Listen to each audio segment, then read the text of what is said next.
তুমি যদি আজকের এই ভিডিওটা শেষ পর্যন্ত দেখো তাহলে তুমি দারুণ কিছু শিখতে যাচ্ছ। আর মাত্র কয়েকদিন বাকি আছে তোমাদের এসএসসি পরীক্ষার। হাতে করা ৩০-৩৫ দিন বা ৪০ দিন আমার ভিডিওটা করার পর থেকে, হয়তোবা তুমি ভিডিওটি দেখছো সেখান থেকে ২০ দিন ২৫ দিনও থাকতে পারে। এই অবস্থায় শেষে তোমরা আসলে কোন জায়গাগুলোতে প্রস্তুতি গ্রহণ করবা, তোমাদের কি কি পড়া উচিত এবং এই শেষের ৩০টা দিন ২০টা দিন কি করা উচিত কি করা উচিত না সে প্রসঙ্গে আমরা কথা বলবো। বোর্ড পরীক্ষা অনেক ভালো একটা প্রস্তুতি নিয়ে দিতে হয় এবং তোমার টার্গেট থাকবে একটা ভালো রেজাল্ট করা। কোনোভাবেই এমন কোনো টার্গেট তোমরা সেট করো না যে যেমন তোমার পাস, সবার বেস্ট দিবা এবং বেস্ট রেজাল্টটা নিয়ে আসার চেষ্টা করবা। এই জায়গায় তোমাদের এই শেষের ৩০টা দিন সবচেয়ে বেশি ইম্পর্টেন্ট। তো চলো শুরু করি। যারা আমাদের চ্যানেল এখনও সাবস্ক্রাইব করে রাখো, বেল আইকন বাজিয়ে রাখো। কেন সাবস্ক্রাইব করবা তার ৩টা মেজর কারণ আমি তোমাদেরকে বলি। ফার্স্ট, প্রত্যেকটা পরীক্ষার আগে গুরুত্বপূর্ণ সাজেশন তোমরা পাবা এবং প্রত্যেকটা পরীক্ষার প্রশ্নের উত্তরগুলো তোমরা এখানে পাবা, সলিউশনগুলো। ২ নাম্বার, তোমাদের পরীক্ষা নিয়ে যাবতীয় যেখানে যত ইনফরমেশন সেটা পাবা। ৩ নম্বর, পরীক্ষার পরবর্তীতে রেজাল্ট, কলেজ ভর্তি সব ইনফরমেশন তোমরা এখানে পাচ্ছ। এছাড়া হাজারো কারণ আছে, সেগুলোতে না যায় লাইক দিয়ে রাখো। সো প্রথমত আমরা শুরু করছি, প্রত্যেকটা পয়েন্ট বাই পয়েন্ট আলোচনা করব। তাই সম্পূর্ণ ভিডিও শেষ পর্যন্ত দেখার জন্য আমরা কিন্তু প্রথমেই তোমাদেরকে রিকোয়েস্ট করেছিলাম। ১ নম্বরে যে পয়েন্টটা সেটা হচ্ছে পরীক্ষা দেওয়া। দেখো, তুমি নিজের কাছে মনে হচ্ছে তুমি সব পারো, উল্টায় ফেলতে পারো, প্যারাগ্রাফ সব মুখস্থ, অঙ্ক সব পারি, যা পড়ছি সব পারি, টিচার যা শিখেছে সব পারি, কিন্তু পরীক্ষার সময় দেখবা যে হাত কাঁপতেছে, কিছু মনে পড়তেছে না। এটার একমাত্র সমাধান হতে পারে পরীক্ষা দেওয়া। নিজেকে মূল্যায়ন, যত পারো এক্সাম দাও। সেটা তুমি নিজেকে একটা চ্যালেঞ্জ করে দিতে পারো, বা কোচিংয়ে একটা এক্সাম দিতে পারো, অথবা অনলাইনে একটা এক্সাম দিতে পারো, বন্ধুবান্ধব মিলে একটা এক্সাম দিতে পারো, যেভাবে হোক, বা অভিভাবক বা টিচারের কাছে একটা এক্সাম দিতে পারো। যাই করো না কেন, যত পারো বেশি এক্সাম দাও। এক্সাম দিলেই তুমি তোমার যে গাফলতিগুলো ধরতে পারবা, তোমার স্ট্রং পয়েন্টগুলো ধরতে পারবা। যত পারো এক্সাম দেওয়ার প্রিপারেশন নেওয়ার, বা এরকমভাবে করো। সেক্ষেত্রে তুমি এক্সাম বিগত সালে প্রশ্নের উপর দিতে পারো, বা চাইলে নিজের মতো একটা প্রশ্ন রেডি করে তার উপর দিতে পারো। সবথেকে বেশি সুবিধা হয় অলরেডি রেডি প্রশ্নের উপর এক্সাম দাও, যেমন মডেল টেস্ট, টেস্ট পেপার, বা বিগত সালে প্রশ্নের উপরে একটা এক্সাম দাও, এবং প্রতিদিন একটা করে এক্সাম, বা এক সপ্তাহ পর একটা করে এক্সাম, একটা বই শেষ করে এক্সাম, যেভাবে তোমার সুবিধা হয়। যত বেশি পারো পরীক্ষার মধ্যে চলে যাও, এবং এতে করে তোমার যে বোর্ড পরীক্ষার ব্যাপারে ভয়টা অনেক সময় দূর হয়ে যাবে। ২ নম্বরে যে বিষয় নিয়ে আলোচনা করব সেটা অনেকেই মনে করতে পারো ফাইজলামি, বাট ফাইজলামি না।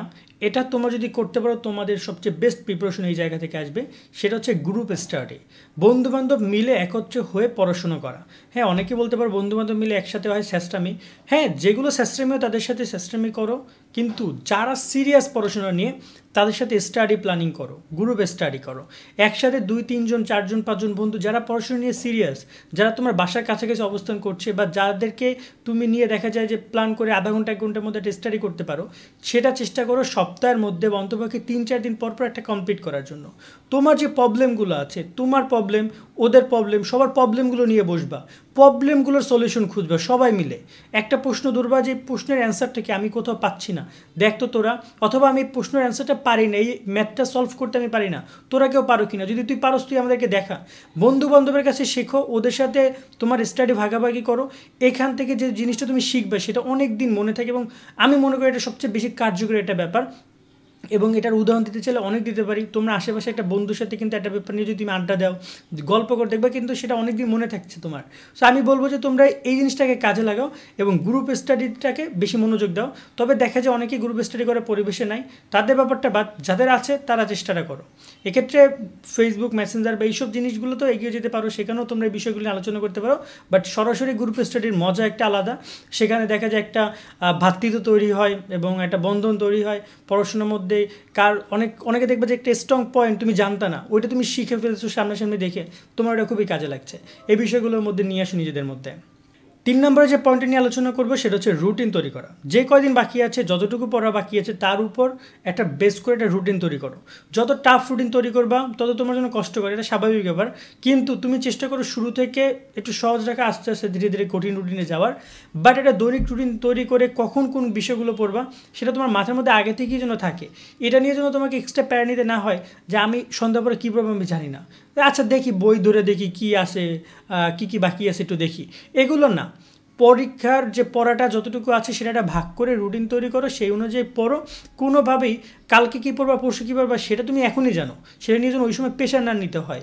কী পড়বা আমি জানি না, এই কথাটা মানে কিন্তু অনেকটা পিছিয়ে পড়ছো তুমি, কারণ তুমি খুঁজবা কী পড়তে হবে, সেটা খুঁজতে খুঁজতে তোমার টাইম চলে যাচ্ছে। তারপর দেখবে যে এদিকে একটা কাজ চলে এসেছে, ওদিকে একটা কাজ চলে এসেছে, কিছুই হচ্ছে না।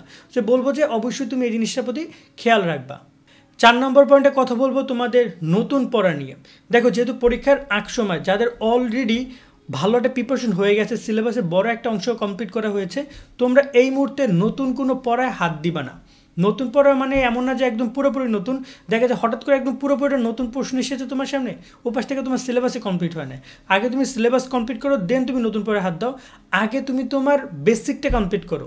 নতুন একটা পড়া, নতুন একটা টেস্ট পেপার এসেছে, নতুন একটা সাপ্লিমেন্ট এসেছে, এটা এসেছে ওটা এসেছে, চল সেটা সলভ করি, পরে করো। আগে তুমি তোমার বেসিকটা ক্লিয়ার করো। বেসিক ক্লিয়ার হলে দেন তুমি নতুন পড়ায় যাও।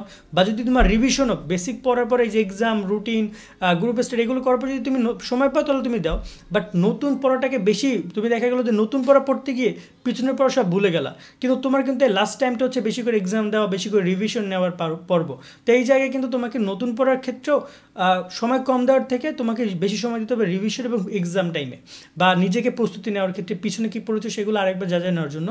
আর যারা তো একদমই দেখা যায় সিলেবাস শেষ করতে পারো নাই, লাস্ট মিনিটে আছো, তারা তোমাদের মতো করে অবশ্যই তোমাদের তো নতুন পড়ায় পড়তে হবে। তো তোমাদের ক্ষেত্রে বিষয়টা অন্যরকমের। 5 নম্বরে আমরা কথা বলবো তোমাদের গুরুত্বপূর্ণ একটা পয়েন্ট, সেটা হচ্ছে টেস্ট পেপার সলভ করা। দেখো, 2024-এর কোশ্চেন, 23-এর কোশ্চেন অনেক হুবহু কমন পড়েছে টেস্ট পেপার থেকে, তোমাদেরও পড়বে, তোমাদের আর বেশি পড়বে। কেন জানো?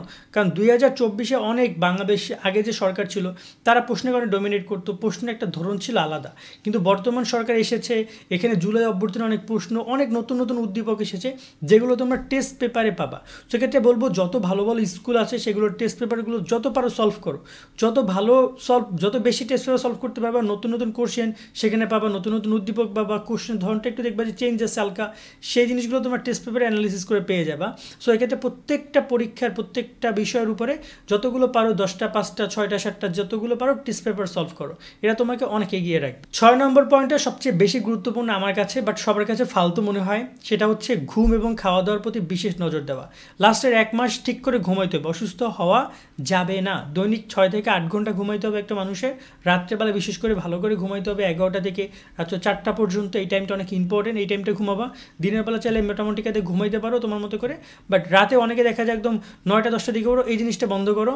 সকালবেলা অন্তপক্ষে 6টা থেকে 6:30টার মধ্যে উঠবা। যদি ফজর নামাজ, যেহেতু রমজান আসছে সেক্ষেত্রে রমজানের বিষয়টা মাথায় রেখে ফজর নামাজ পড়তে বসবা, এরকমের প্ল্যানিংও করতে পারো তোমরা। এবং খাবারের ব্যাপারটা বিশেষভাবে মনে রাখবা যে রমজান পরবর্তী সময় তোমাদের পরীক্ষা, এমন না যে রোজা রাখলে তোমরা কি অসুস্থ হয়ে যাবা। তোমরা রোজা রাখো, রোজা রেখে পড়াশোনা করো, লাগলে শেষের দিকে আসরের দিকে একটু কম পড়াশোনা করলাম, যেহেতু ওই সময় শরীরটা একটু ক্লান্ত লাগে, খারাপ লাগে। বাট রমজান বা রোজা তোমাদের বরকতময়, এরপরে তোমাদের পরীক্ষা আছে, বলবো যে রমজান রোজা এগুলো রেখে তারপর তোমরা তোমাদের পড়াশোনা কার্যক্রম পরিচালনা করো। আর খাবার দাবারের বিষয়ে বিশেষ নজর দিবে এই জায়গায়, যেসব খাবার তোমার অ্যালার্জি হয়, ঠান্ডা হয়, যেমন ধরো না তোমার হচ্ছে যে জ্বর হয়েছে, তুমি ঠান্ডার কোনো কিছু খেও না, বা এই বিষয়গুলোর প্রতি খেয়াল রাখবে যাতে করে পরীক্ষার সময় যেন সমস্যা না হয়। কারণ এখন কোনো একটা কারণে তুমি অসুস্থ হয়ে গেলা, 2-3 দিন যদি তোমার সেই অসুস্থতার পিছনে চলে যায়, তুমি সুস্থ হয়ে গেলে ইনশাল্লাহ, কিন্তু এই 2-3 দিন তুমি পিছিয়ে পড়বা। তাই এখন কোথাও বাইরে যাওয়ার আগে, কোথাও কিছু খাওয়ার আগে একটু ভেবে নিবা যে তুমি কিন্তু পরীক্ষার্থী, সামনে তোমার একটা এক্সাম, যে এক্সামে যে রেজাল্টটা তোমাকে সামনে আরও অনেক পথ এগিয়ে নিয়ে যেতে যাবে। যত খারাপ রেজাল্ট তত পিছিয়ে যাবে, তত ভালো রেজাল্ট তত এগিয়ে যাবা। এই বিষয়গুলোর প্রতি ফোকাস রাখো। আজকে আশা করি তোমাদের এই 6টা পয়েন্টে তোমরা মনোযোগ দিবা এবং ভালো একটা রেজাল্ট তোমরা করতে পারবা। তোমাদের সকলের জন্য দোয়া, শুভকামনা রইল। সকলে অনেক ভালো থাকবে। আল্লাহ হাফেজ।